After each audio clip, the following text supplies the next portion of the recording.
Horacio, buen día, ¿cómo va?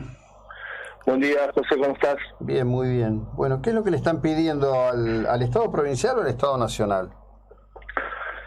Mira, básicamente a raíz de esto del censo, a nosotros nos da la sensación que hubieran estado esperando los resultados censales para aprovechar la oportunidad de generar otra polémica, otra pelea, otra discusión que no nos lleva absolutamente a nada.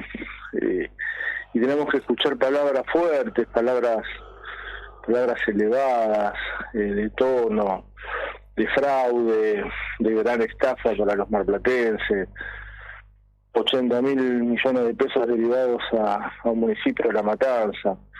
En lugar de lo que nosotros creemos que hay que hacer, que es justamente sentarse, aprovechar los datos que tenemos y hacernos un montón de preguntas, de plantearnos un montón de cosas que surgen a raíz de los datos del censo. Mar del Plata tiene 60.000 habitantes más. Bueno, ¿cómo estamos? Tenemos más centros de salud, tenemos más polideportivos, tenemos más taxis, por ejemplo.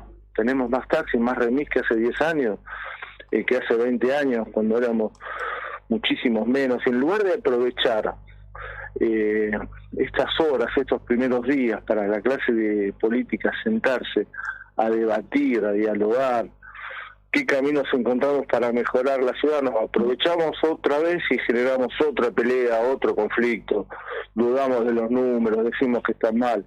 Nos parece que ese no es el camino. Y por el otro lado, lo que pasó ayer fue muy sencillo. El oficialismo había presentado un proyecto para que el INTEC, para que el gobierno evacúe algunas dudas que él tenía puntuales sobre el censo, sobre la demora en el censo, y nosotros lo acompañamos. Por supuesto que lo acompañamos porque toda información requerida sirve para intentar aclarar las dudas que pueda llegar a haber. Y por el otro lado, tampoco entendemos la postura del Frente de Todos, ¿no? De oponerse a que el Estado provincial, en el caso que sea, o el gobierno nacional, en el caso que sea, conteste pedidos de informe que son justamente dudas que tienen los vecinos de la ciudad. Me parece que no es la forma, no es la función de los vecinos, de los representantes de los vecinos, proteger al Estado provincial o al nacional con respecto a determinados pedidos de informe, ¿no? Sí, lo que ocurre es que, esto yo ya se lo he dicho y lo he puesto por escrito, la posición de los concejales del Frente de Todo es compleja. En este sentido, digamos, ellos deberían intervenir propositivamente para solucionar los problemas del Hospital Internacional General de Agudos, por ejemplo. Pero por supuesto. Pero todo termina en... Tampoco se puede decir que no se comprende la crítica, porque, a ver, si en el censo 2010 se atribuyó una cantidad de población a La Matanza que no se corresponde con los datos reales y hubo un desvío de dinero, me parece que es dinero que es justo discutir cómo se va a reponer o cómo se va a compensar, ¿no? No, pero yo creo que son dos cosas diferentes.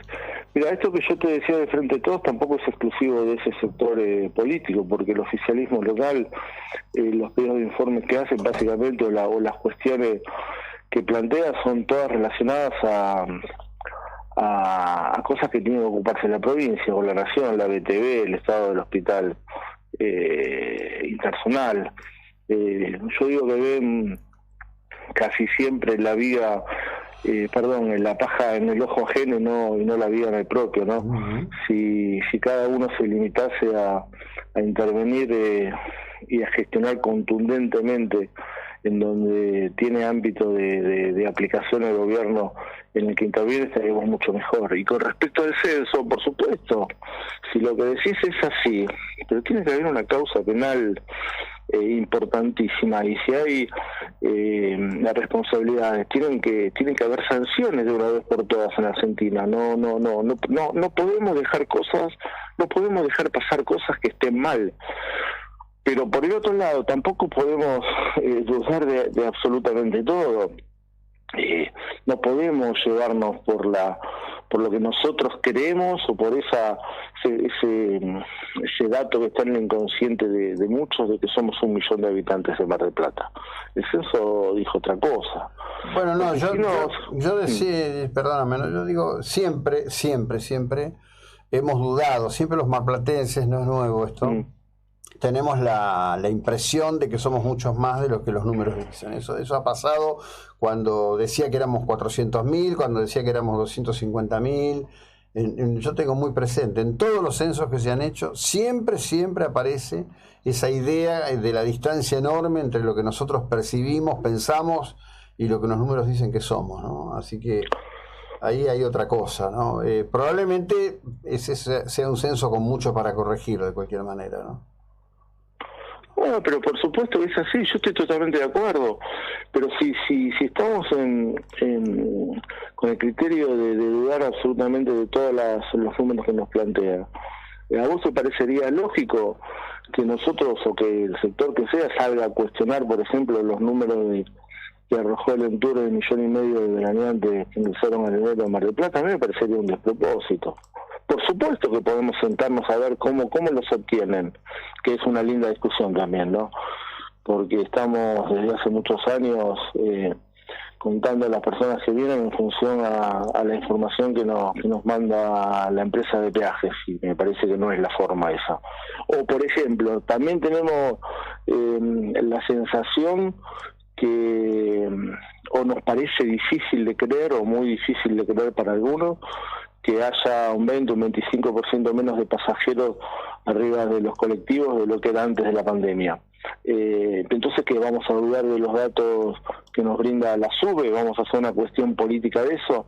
Me parece que no es el camino, José. Me parece que tenemos que dejar de pelear tantos sin sentidos que no nos llevan a ningún lado. En realidad no, sí nos llevan a que estemos todas las semanas, todos los meses, un poquito peor de lo que estábamos. Bueno, el fenómeno del deterioro está a la vista, ¿no? Aunque yo te digo que observo cosas preocupantes, ¿no?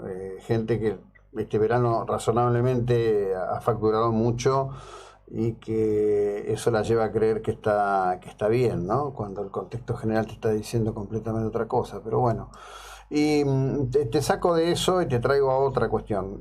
Si vos tuvieras que, en este caso, proponer una agenda, digamos, que saliera de eso, ¿qué agenda propondrías? ¿Para la ciudad de Mar del Plata? Sí, obvio. No, la verdad que muchísimas ganas tenemos de poder sentarnos con todos los espacios políticos. En primer lugar, acordar las cosas que son necesarias para la ciudad, que para eso es imprescindible que haya un acuerdo entre todos los sectores políticos de la ciudad de Mar del Plata. La educación en primer lugar. Si nosotros no tomamos conciencia que todo nace a partir de ahí, es muy difícil que podamos avanzar. Y en la educación yo fomentaría pero contundentemente la educación técnica y la vinculación entre la enseñanza que le damos a nuestros jóvenes en las escuelas técnicas y las salidas laborales. Yo a veces digo, lamentablemente, que una de las principales cosas que genera Mar del Plata, la provincia y el país en general son desocupados, porque le estamos dando una formación media en la escuela secundaria donde le enseñamos prácticamente de todo, pero muy poco concreto que le sirva para trabajar en el futuro. Eso es algo que hay que corregir desde lo inmediato. Y después, por supuesto, las falencias que tiene la ciudad, que todas las conocemos, ¿no? Que es el estado de las calles, el estado de las luminarias, fundamentalmente en los barrios. Hay tantas cosas para hacer realmente, pero para eso nosotros creemos que tenemos que tener, o quienes nos conducen tienen que tener la cabeza puesta exclusivamente en la ciudad y no estar de paso, ser un trampolín para ocupar otros lugares en el futuro, ¿no? Sí, bueno, En realidad estamos frente a un desafío enorme, porque estamos frente a un precipicio y va a haber que ser muy inteligente para poder encontrar cómo saltar sin perder demasiado en el camino. Te agradezco, como siempre, que tengas un buen día. Gracias. No, por favor, buen día y saludos a la audiencia. Bueno, concejal Horacio Tacone, cada vez